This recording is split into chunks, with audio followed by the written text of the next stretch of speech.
As a newly promoted department manager, one of the biggest mistakes I made was misunderstanding how to lead by example.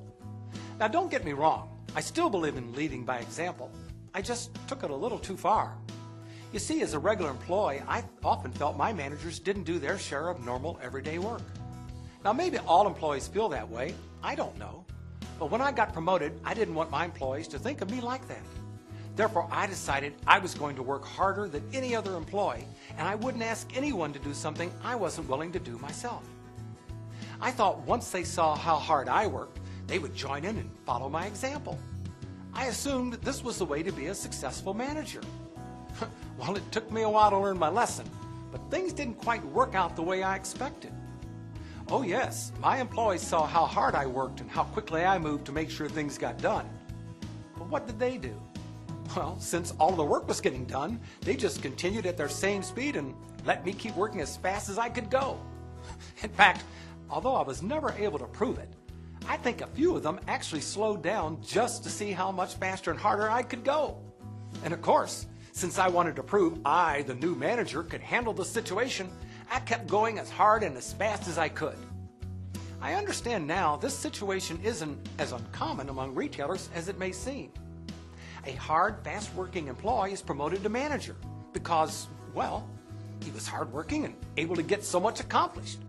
One day he's a regular employee doing his thing, then poof, the next he's a manager. So what does he do? Well, he got promoted because he was a hardworking employee who could get a lot of work done. So now he becomes an even harder working manager trying to do even more. But this just causes future problems. Because although this new manager may be able to keep going at this hectic pace for a while, rarely does it last for very long. In fact, one of two things usually happens. One, sooner or later that fast, hard-working manager gets frustrated, worn out, or completely burned out. Or two, maybe he's in a small enough volume store or department where he can get most of the work done by himself or with just a few people. But then a year or so down the line, he gets promoted to a bigger volume store and wham! He fails miserably because there's no way he can do all of the required work at this bigger location. So what's the solution? Well, the first and most important point a new manager must understand is this. Employees are judged by what they can personally accomplish, while managers are judged by what they can accomplish through others, namely their employees. Now think about this for a minute.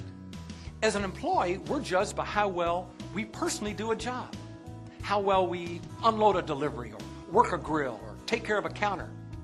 But the minute we become a manager, we're no longer judged by what we can personally do. And instead, we're judged by what our employees collectively do, how clean and sanitary they keep the department, how quickly they get the cars through the drive-thru, or how well merchandised they keep the displays.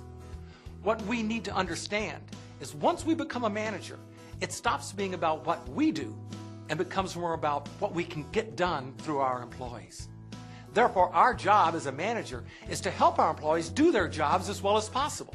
Now, no, I didn't say do the jobs for them. I said help them do their jobs. And there's a big difference between the two. And that's what I, as that fast, hard-working, look-at-me-go new manager, didn't understand. And it was something I had to learn the hard way. So what kind of things can we do to help our employees be successful at their jobs? We'll talk about a couple of those in the email text.